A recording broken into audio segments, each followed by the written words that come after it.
할렐루야.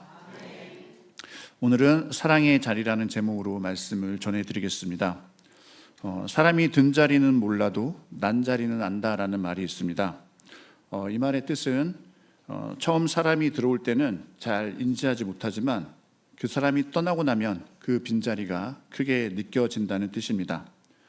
사랑하는 어머니 그리고 할머니를 떠나보내시고 마음에 큰 빈자리를 안고 장례를 치르고 계시는 목사님과 유족분들에게 떠나신 분의 빈자리마다 하나님의 위로가 함께 하시기를 바랍니다.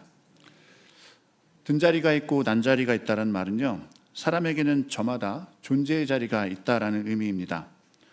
함께 살아가는 사람들 사이에는 서로를 위해 비워두는 자리가 있습니다. 공간은 물론 우리 마음 안에도요, 서로를 위해서 비워두는 자리가 있습니다. 내가 그 사람을 얼마나 사랑하느냐에 따라서 그 자리는 더 크게 됩니다. 나랑 상관없는 사람, 내가 싫어하는 사람에게는 내 존재의 자리를 결코 양보하지 않습니다. 하지만 사랑하는 사람과는 삶의 공간을 공유하고 나아가 내 마음의 공간까지 열어두게 됩니다. 탈무드에 보면 이런 이야기가 있습니다. 탈무드는 그 어린아이들에게 교훈을 주기 위해서 기록된 이야기들이 많이 있는데요. 낙타를 타고 사막을 여행하는 상인과 낙타의 이야기입니다. 사막은 한낮에는 온도가 40도가 넘는 아주 뜨거운 기온이 되지만 저녁이 되면 기온이 급강하여서 영하까지 내려갈 때도 있습니다. 그런데 이 여행자는 사막 한가운데서 밤을 맞이하게 되었습니다. 그래서 준비해간 텐트를 치고 그 안에 들어가서 추위를 피하고 있었습니다. 바람이 들어오지 못하도록, 바깥에 추위가 들어오지 못하도록 텐트의 문까지 꼭꼭 닫아두고서 그 안에서 잠을 청하려고 누웠습니다. 그런데 갑자기 어디선가 찬바람이 불어왔습니다. 잠을 자려다 말고 자리에서 일어나 보니 낙타가 좁은 문틈으로 코를 들이밀고 있었습니다. 그래서 낙타가 숨을 쉴 때마다 콧바람이 텐트 안으로 불어왔던 겁니다.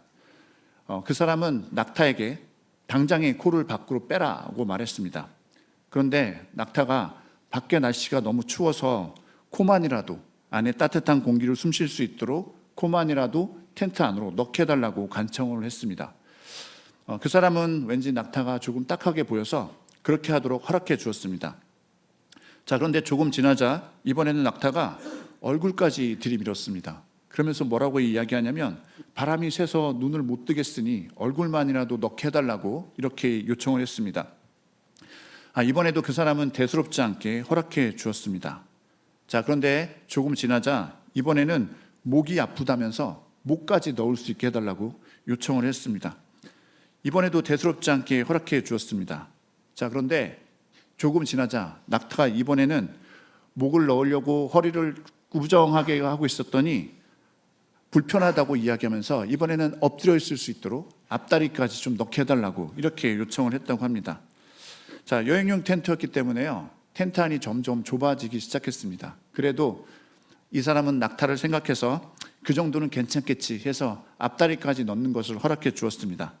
그런데 잠시 후에 잠을 자다가 뭔가 꽉 끼는 느낌이 들어서 잠을 깼는데 낙타가 몸 전체를 이 텐트 안으로 집어넣었다라는 겁니다. 그 사람은 이 텐트 안이 너무 좁아서 둘이 함께 잘 수 없으니 당장 밖으로 나가라고 이야기했는데 이미 텐트 안으로 들어온 낙타는 밖으로 나갈 생각이 없었고 오히려 이 주인을 텐트 바깥으로 밀어냈다고 합니다. 결국 낙타에게 쫓겨난 그 사람은 텐트 밖에서 밤새 추위에 떨 수밖에 없는 상황이 되었다고 합니다. 이 이야기가 우리에게 들려주는 메시지는 이렇습니다. 일반적으로 이 이야기를 들려주면서 이렇게 해석을 한다고 합니다.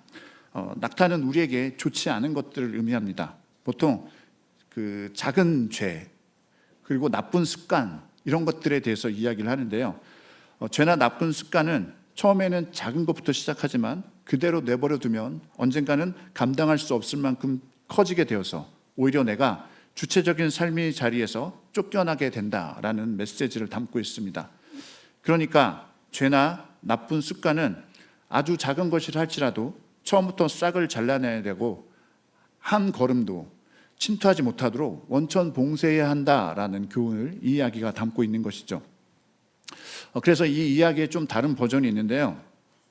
똑같은 상황을 전제로 하고 있습니다. 낙타와 주인이 함께 여행을 하다가 사막에서 밤을 맞이하게 됐는데, 주인이 텐트 안에서 잠을 자고 있을 때 낙타가 얼굴을 들이밀자 이 이야기 속에서는 주인이 단칼에 낙타의 목을 베어 버렸다고 합니다.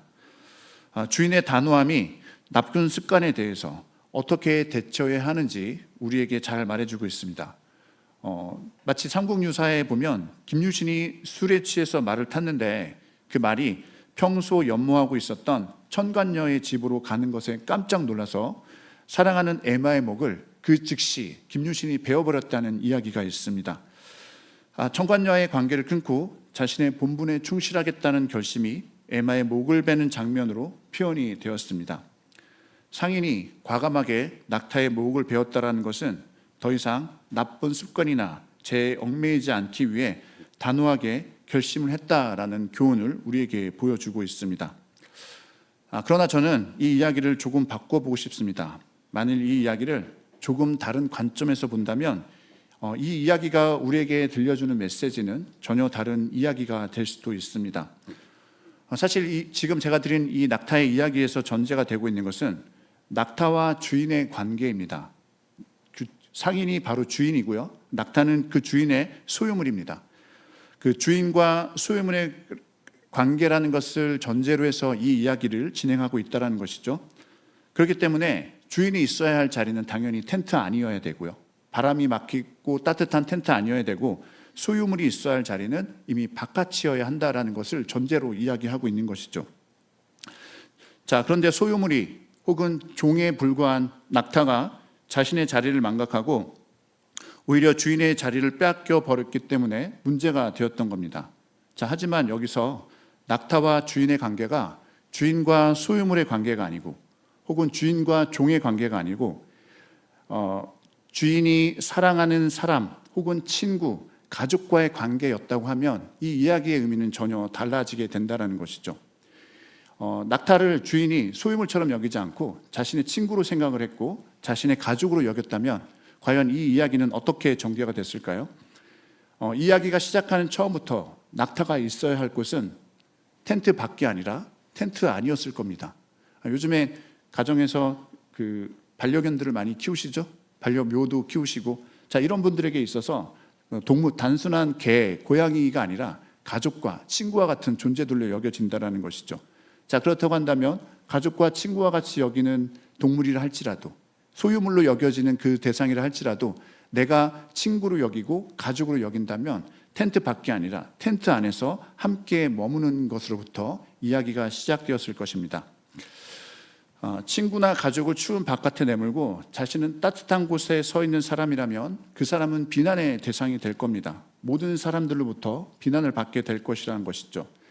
그리고 이 이야기는요, 오히려 상인이 아니라 바깥에 쫓겨나서 추운 곳에 있었던 낙타의 입장에서 다시 새롭게 이야기가 읽혀지게 될 것입니다. 진실한 친구나 가족이라면 결코 추운 텐트 밖으로 내몰지 않을 겁니다. 제가 예전에 인터넷을 서핑하다가 우연히 어떤 그림들을 발견하게 되었습니다. 한번 감상해 보실 텐데요. 이 그림은 채 야고보라는 화가분의 작품입니다. 채 야고보님은요, 자신의 세례명인 야고보를 작가명으로 사용하고 있습니다. 그 성공회 교단에서 신앙생활을 하고 계셔서 세례명을 가지고 계신 것 같은데요. 이분의 작품들을 보면 작품의 성격이 상당히 신앙적인 성격이 강합니다. 제가 이분에 대해서 궁금해서 조금 더 찾아봤는데, 이분이 그 신학과 미술을 접목한 작품을 하기 위해서 그 성공회 신학교 신학 석사까지 취득하신 분이라고 합니다. 그러니까 신학 미술을 전공하셨는데 좀 신학적인 그림을 그리고 싶어서 신학을 공부하셨다는 거죠. 자, 근데 이분의 작품들의 제목이 뭐냐면요, 주로 이제 존재의 자리 혹은 삶의 자리, 이런 제목을 가지고 있습니다. 작품이 작품마다 제목이 다 다른 게 아니고요, 존재의 자리 1, 존재의 자리 2 이런 식으로 좀 연작을 하셨고요, 또 삶의 자리 1, 삶의 자리 2 이런 식으로 좀 연작을 하셨습니다. 이런 그림들도 있고 좀 비슷한데 좀 다르게 그리신 것 같아요. 제가 삶의 자리라는 표현 때문에 이 작품에 좀 관심을 갖게 됐는데, 이분에게 관심을 갖게 됐는데, 원래 이 삶의 자리라는 말이 그 신학자 중에 이게 군켈이라는 신학자가 있는데요. 이분이 시편을 연구하시다가 시편에서는 삶의 자리가 중요하다 이런 인식을 가지고 삶의 자리라는 이제 표현을 쓰시기 시작했는데 이분의 작품 제목이 삶의 자리여서 제가 대체 무슨 작품일까 하고 이렇게 궁금해서 좀 더 찾아보게 되었습니다. 지금 보셨던 이 작품들의 제목은요, 존재 자리라는 제목의 작품들입니다. 주로 형광색과 무채색을 사용해서 그린 그림이다 보니 좀 일상적인 느낌의 작품은 아닌 것 같습니다. 형광색 톤이 제가 일상적으로는 보는 작품들은 아닌 것 같은데요. 자, 그런데 이 작품에 대해서 여러 가지 궁금한 것이 있었지만 제가 개인적으로 가장 궁금했던 것은 뭐냐면 왜 제목이 존재 자리일까 였습니다. 왜 존재 자리, 이렇게 그림을 그려놓고 이 그림에 왜 존재 자리라는 제목을 붙였을까라는 건데요. 제가 그 작품만 보고는 좀 잘 떠오르지 않아서 혹시 뭔가 힌트를 얻을 만한 것이 없을까 찾아봤는데요. 이분께서 이 작품을 하시면서 노트를 남겨놓은 곳이 있었습니다. 보통 이제 작업 노트라고 하는데 그 내용에 이렇게 기록되어 있었습니다. 아무리 소소하고 하찮은 존재일지라도 모든 존재에게는 그들만의 자리가 있어야겠지요. 너무 흔해서 그 존재조차 인식하지 못하던 것들이 하나하나씩 자신들의 존재를 내게 알려올 때 나는 그들에게 그들만의 자리를 마련해 줘야만 했습니다. 나의 존재 자리는 그렇게 해서 탄생합니다. 작가 노트에 기록된 내용입니다.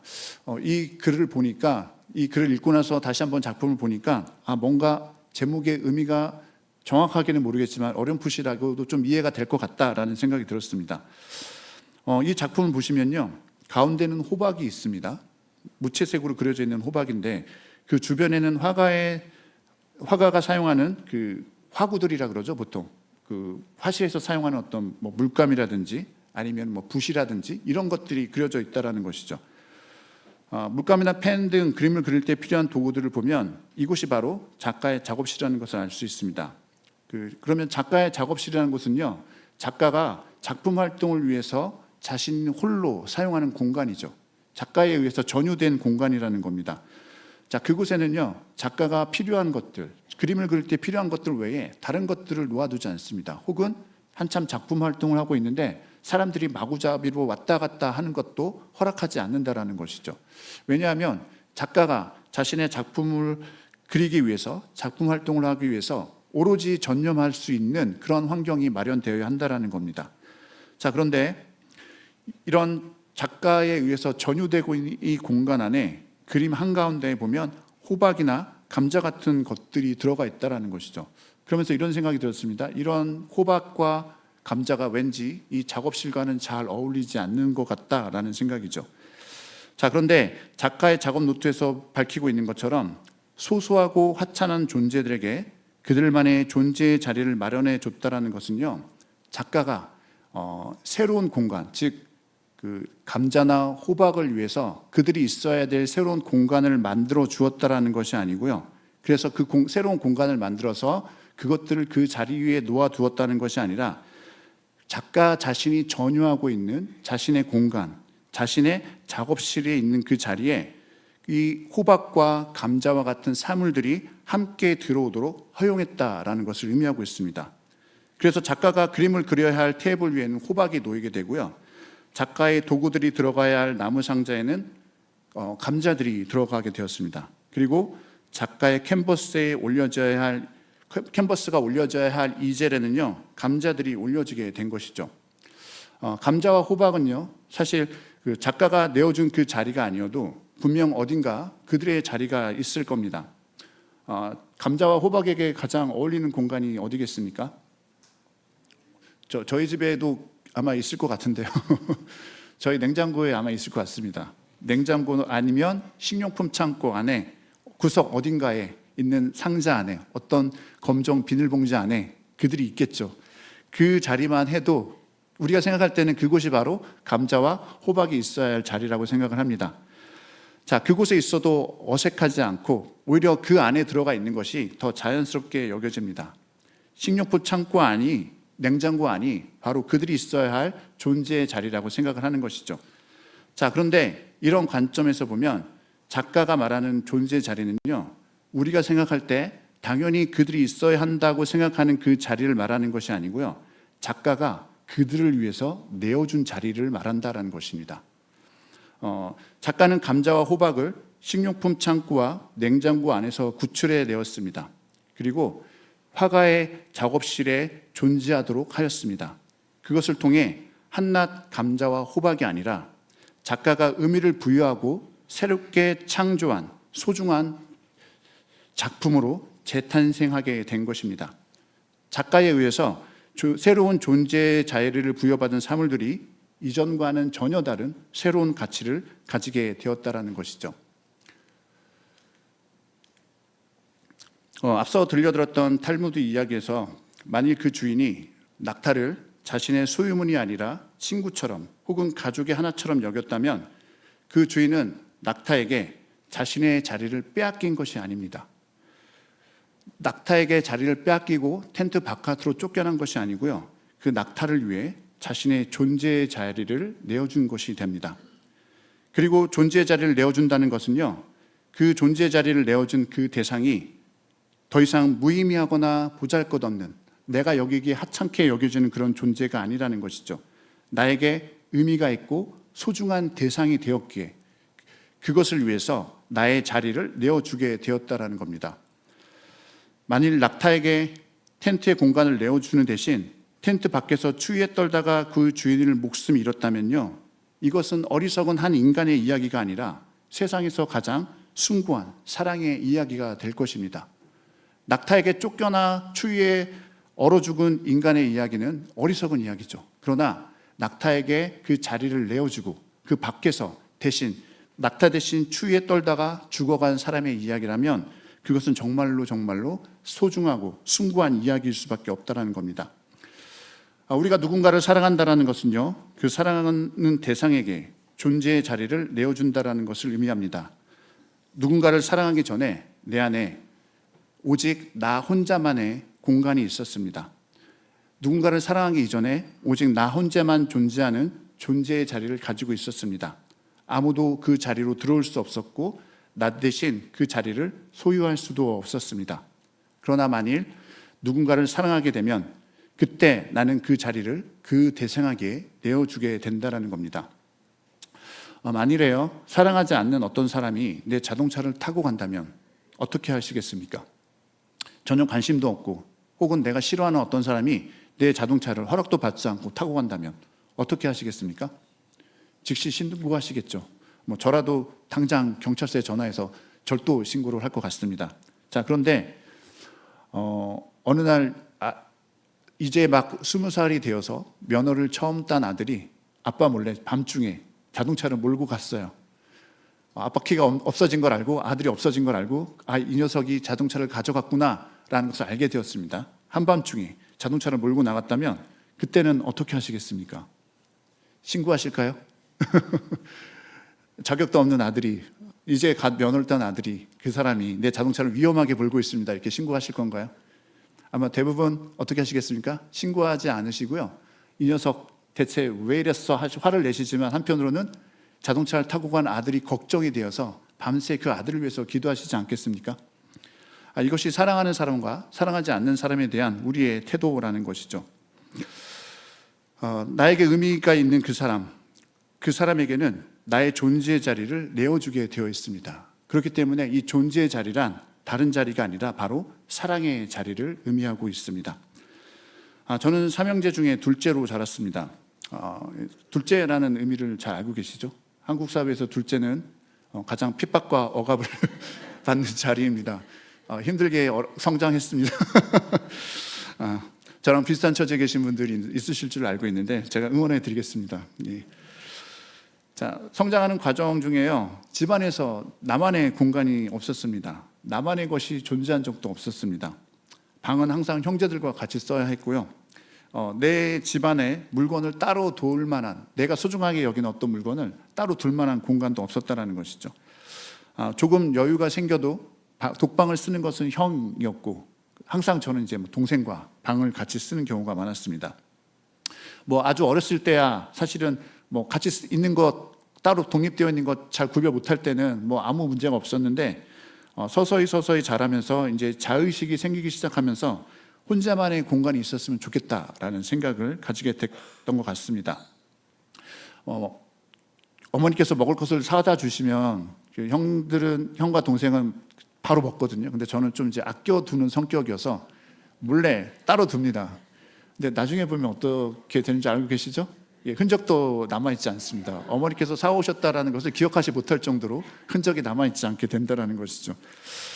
그런 상황 속에서 내 물건이라도 좀 잘 보관하고 싶은, 내가 원할 때 찾고 다시 보관하고 싶을 때 보관할 수 있는 그런 공간이라도 있으면 좋겠다라는 생각을 했던 것 같습니다. 자, 그렇게 살다가 마침내 독립을 해서 자취를 하게 되었습니다. 모든 공간이 혼자 전유하는 공간이 되었는데요. 모든 활동이 자유로웠습니다. 타인의 간섭을 받지 않아서 너무나 좋았던 것 같습니다. 내가 하고 싶은 거 마음대로 해도 뭐라고 하는 사람이 없었다라는 것이죠. 자, 그런데 그렇게 혼자만의 공간에 살다가 결혼을 하게 되면서 혼자만의 공간은 이제 두 사람이 함께하는 공간이 되었습니다. 그리고 아기가 태어나면서 그 공간이 이제 세 사람이 함께하는 공간이 되었습니다. 자, 그런데 아기가 태어났다는 그 사실의 의미를 다들 저보다 잘 알고 계실 텐데요. 아기가 태어나면서 집안은 온통 아기를 위한 환경으로 꾸며지게 되었습니다. 특히 아기가 기어다니기 시작하면서요, 집안 곳곳에 안전시설을 설치해야 됐습니다. 저에겐 굉장히 불편한 부분들이죠. 하지 않아도 될 것들을 해야 됐고, 모서리마다 스폰지를 대기도 하고, 전기 코드마다 그 플러그 마개를 다 껴야 됐다라는 거죠. 근데 우리가 사용할 때는 또 다시 그걸 빼고 끼고 하는 작업들을 계속 해야 됐는데, 그런 불편에도 불구하고 그런 시설들을 해야만 했던 것이죠. 또 아이가 기어다니기 시작하면서요, 거실에는 커다란 울타리를 만들어 놨습니다. 아기가 이제 부모 모르게 기어서 밖으로 나갈까봐 이제 울타리를 만들어 놓은 건데, 자, 그런데 집안을 가로질러 갈 때마다 저는 울타리를 넘어 다녀야 했다라는 것이죠. 집안에서 하루에도 몇 번씩 울타리를 넘어 다니다 보니 굉장히 좀 불편한 느낌도 사실 들기도 했습니다.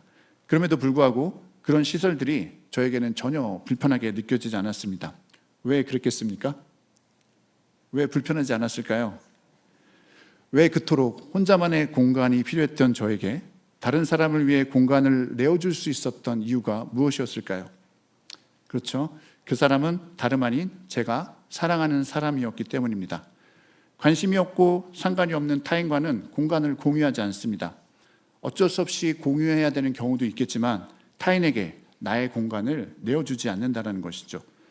누군가 우리 집을 무단으로 침범해 들어오면 즉시 경찰에 신고를 하고요, 그 사람이 들어오지 못하도록 내 힘을 다해서 막아설 겁니다. 하지만 사랑하는 사람에게는요, 나의 공간을 함께 공유하고 필요하면 아예 그 공간을 내어주기도 합니다. 그 사람이 이미 나의 마음 안에 들어와 있기 때문입니다. 나의 마음 안에 들어와 있는 사람에게는 언제든지 내 삶의 공간을 내어줄 수 있다는 것이죠. 그가 나의 존재 자리에 들어와 있기에 삶의 자리는 언제나 그와 함께하는 자리가 되게 됩니다.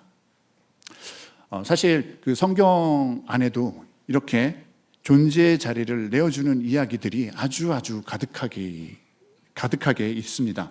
성경 그 자체가 우리에게 존재의 자리를 내어주는 이야기들이라는 것이죠. 태초에 하나님께서 천지를 창조하셨죠. 하나님께서 천지를 창조하셨다라는 것, 우리는 또 다른 관점에서 볼 필요가 있는데요. 그것은 바로 인간을 향해 하나님께서 자신의 존재의 자리를 내어주신 것이라는 겁니다. 하나님께서 인간에게 자신의 존재의 자리를 내어주신 이야기가 바로 천지 창조의 이야기입니다. 창조가 있기 전에 이 세계는요, 오직 하나님에 의해서 전유된 공간과 하나님의 자리밖에 없었습니다. 그것은 창조 이전에 하나님께서 유일한 존재로서 모든 존재 자리가 하나님을 위해 마련된 자리였다라는 겁니다. 자, 그러나 창조를 통해서 하나님께서는 다른 피조물들을 만드셨고, 피조물들을 만드셨다라는 것은 바로 그들에게, 그 피조물들에게 하나님의 존재의 자리를 내어주셨다라는 것입니다. 하나님 외에 하나님이 지으신 것들이 하나님이 계시는 공간 안에 만들어졌습니다. 하나님께서 피조물들을 위해서 자신의 공간을 내어주신 것입니다. 하나님이 그들에게, 우리들에게 자신의 존재의 자리를 내어주지 않으셨다면 이 세계는 존재할 수 없습니다. 그러나 이것은 반대로 우리가 차지하고 있는 존재의 자리만큼 하나님의 존재 자리는 상실하셨다라는 것을 의미하고 있습니다. 그럼에도 불구하고 하나님께서 이 세계를 창조하셨다는 것은 이 세계를 향한, 그리고 우리를 향한 하나님의 무한한 사랑의 표현이라는 것이죠. 또 성경에는 예수님의 이야기도 있습니다. 예수님께서도 우리를 위해서 자신의 존재의 자리를 내어주셨습니다. 예수님께서 십자가를 지신 이유가 바로 우리에게 존재의 자리를 내어주시기 위함임을 알아야 합니다. 예수님께서 우리를 대신해서 죽으셨다는 것은요, 자신의 존재의 자리는 안전한 텐트를 낙타에게 내어주고 그 대신 우리를 대신해서 밖에서 얼어 죽은 그 주인의 이야기와 같다라는 것이죠. 그 주인이 그 자리를 낙타에게 내어주지 않았다면 죽지 않을 수 있었습니다. 예수님 자신도 존재의 자리를 우리에게 대신 내어주지 않으셨다면 죽지 않으셨을 거라는 거예요. 예수님께서 죽으실 수밖에 없었던 이유는 자신의 존재의 자리를 우리에게 내어주셨기 때문입니다. 예수님은 본래 하나님의 하늘 높은 보좌 위에 앉아 계셨던 분이에요. 그곳은 안전한 곳이고요, 세상에서 가장 안전하고 가장 좋은 곳입니다. 자, 그런데 예수님은 그 자리를 버려두시고 우리를 위하여 이 땅으로 내려오셨어요. 가장 낮은 곳까지 내려오셨다는 겁니다. 그리고 우리를 대신해서 우리가 짊어져야 할 십자가를 대신 지셨고 우리가 죽어야 할 그 죽음의 자리를 예수님께서 대신 가셨다라는 겁니다. 자, 그러면 예수님은 왜 우리를 위하여 존재의 자리를 내어주셨을까요? 죽지 않으셔도 좋을 예수님, 죽을 만한 이유가 없었던 주님, 낙타에게 텐트를 내어주지 않았다면 그 따뜻한 안에 있어도 무방했던 그 주인이 왜 텐트 밖으로 나오셔서 우리를 텐트 안으로 들어가게 하시고 자신은 텐트 밖으로 나가셨던 것일까요? 요한복음 15장 13절에서 15절 말씀입니다. 사람이 친구를 위하여 자기 목숨을 버리면 이보다 더 큰 사랑이 없나니 너희는 내가 명하는 대로 행하면 곧 나의 친구라. 이제부터는 너희를 종이라 하지 아니하리니 종은 주인이 하는 것을 알지 못함이라. 너희를 친구라 하였노니 내 아버지께 들은 것을 다 너희에게 알게 하였음이라. 아멘. 예수님과 우리의 본래적인 관계는요, 주인과 종의 관계입니다. 그 이야기에 등장하는 주인과 낙타의 관계와 같다라는 것이죠. 주인과 종의 관계 혹은 주인과 소유물의 관계였다라는 겁니다. 그러나 우리 주님은 그러한 관계를 넘어서 우리를 향해서 친구라고 말씀해 주셨습니다. 한낱 소유물에 불과하고 한낱 종에 불과했던 그 한 마리 낙타를 친구로 생각하지 않았다면 그 주인은 편안히 텐트 안에서 잠을 잘 수 있었을 것입니다. 그러나 그 낙타를 친구로 생각했기 때문에 그 낙타를 위해서 자신의 텐트를 내어주었습니다. 만일 우리 주님께서 우리를 하나님을 떠난 죄인의 한 사람으로 생각했다면, 그리고 그의 손으로 만들어진 피조물의 하나에 불과하다고 생각하셨다면 예수님께서 십자가에 죽으시는 일은 없었을 것입니다. 그러나 그는 우리를 친구라고 말씀하셨습니다. 그리고 친구를 위해서 대신 목숨을 내어주는 길, 즉 친구를 위해 자신의 모든 존재의 자리를 내어주는 일을 선택하셨습니다. 그래서 예수님은 우리에게 이렇게 말씀하셨습니다. 내 안에 거하라, 나도 너희 안에 거하리라. 여기서 내 안에 거하라는 말씀은요, 바로 자신의 존재의 자리 안으로 들어오라는 말씀이시죠. 내 존재의 자리를 너희에게 내어주겠다라고 말씀하시는 거예요. 내 존재의 자리 안으로 들어와라, 이렇게 말씀하시는 거예요. 사실 저는 이 말씀을 들었을 때 어렸을 때는 이렇게 생각이 들었습니다. 한참 사춘기, 좀 반항심이 마음속에서 꿈틀대고 있던 그 시절에는요, 이 말씀을 딱 들으면서 제일 먼저 연상됐다는 게 어떤 말씀이냐면 항상 부모님이 하시는 말씀이 떠올랐어요. 엄마 아빠 말 잘 듣고 엄마 아빠 시키는 대로 해, 이 말씀이 떠올랐어요. 어땠을까요? 내 안에 거하라? 부모님의 품을 떠나고 싶은 저에게 이 말씀은 굉장히 갑갑하고 답답한 말씀으로 들려졌습니다. 자, 그런데 제가 다시 이 말씀을 보니까 이 말씀에 대해서 제가 굉장히 오해하고 있었다는 것을 알게 되었어요. 그러니까 무슨 말씀이냐면 너가의 자유를 내가 제한하고 너가 하고 싶은 걸 다 제한하고 내가 나의 의지대로 나의 뜻대로 살아야 해, 이렇게 하시는 말씀이 아니라는 것이죠. 그러기 위해서 내 안에 거하라고 말씀하시는 것이 아니었다는 것이에요. 오히려 그 반대라는 것이죠. 예수님 안에 우리가 존재할 수 있는 존재의 자리를 내어주셨다는 것은요, 식료품 창고 구석에 있는 상자 속에 혹은 검은 비닐봉지 속에서 썩어가야 할 감자 같은 우리들을 당신의 작품을 완성하는 화실로 초대하셨다라는 겁니다. 그리고 식료품 상자 속에서 썩어가고 있는 그 감자 하나, 그 싹이 나서 더 이상 먹을 수 없게 된 그 감자 하나조차 예수님의 화실에서, 예수님의 그 작업실에서 아름다운 작품으로 다시 거듭나게 하시겠다라는 말씀이라는 거예요. 그것이 내 안에 거하라는 말씀의 뜻이라는 겁니다. 오히려 이것은요, 예수님의 존재의 자리가 줄어들고 축소되는 것을 의미하지만, 그럼에도 불구하고 우리를 위하여서 자신의 존재의 자리를 내어주시겠다라는 겁니다. 즉 자유가 없는 우리에게 주님 안에서 모든 자유를 누리도록 하시겠다는 말씀입니다. 만일 내 안에 거하라는 이 말씀이 지금도 유효한 말씀이라면 주님은 지금도 우리에게 자신의 존재의 자리를 내어주기를 원하고 계십니다. 그리고 그것은 우리를 향한 주님의 사랑의 자리라는 것을 기억해 주십시오. 나 하나로만 가득한 내 안에 타인을 위한 자리를 만든다는 것, 그것이 바로 사랑이기 때문입니다. 우리 주변의 분들 한번 보시겠습니까? 예. 처음 보는 분은 안 계시죠? 내일 보는 분도 계실 것 같은데요. 지금 마주보고 있는 그분들을 위해서 얼마만큼의 존재의 자리를 내어주고 있습니까? 그 사람이 들어오지 못하도록 자신의 존재의 자리를 꼭꼭 지키고 있지는 않습니까? 아니면 마음껏 들어와서 모든 것을 마음껏 사용하도록, 내 안에서 모든 자유를 누리도록 자리를 활짝 열어두고 계십니까? 사랑이란 자신의 존재의 자리를 타인을 위해 내어주는 것입니다. 예수님께서 우리를 위해 그렇게 하셨고 우리 또한 그렇게 살아가야 합니다. 그러므로 지금도 들려오는 예수님의 그 음성 듣기를 원합니다. 나의 안에 거하라.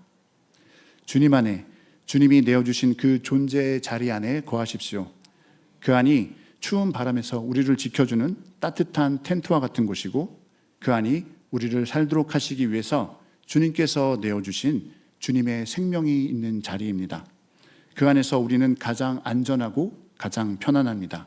왜냐하면 주님의 품 안은 우리를 향한 하나님의 사랑으로 채워진 공간이기 때문입니다. 우리를 위해 자신의 존재의 자리를 내어주신 주님 안에 거하십시오. 그리고 주님께 우리의 마음을 열고 나의 존재의 자리를 내어주십시오. 주님이 내 안에 거하실 수 있도록 주님을 향해 나의 존재의 자리를 내어주십시오. 주님께서 내 안에 거하실 때 비로소 주님과 함께하는 삶이 시작이 됩니다. 그래야만 주님께서 내 안에서 마음껏 일하실 수 있습니다. 주님의 존재 자리 안에 거하고 또한 우리의 존재 자리를 주님께 내어드리는 우리 귀한 영광의 성도님들 되시기를 축복드리겠습니다. 기도하겠습니다.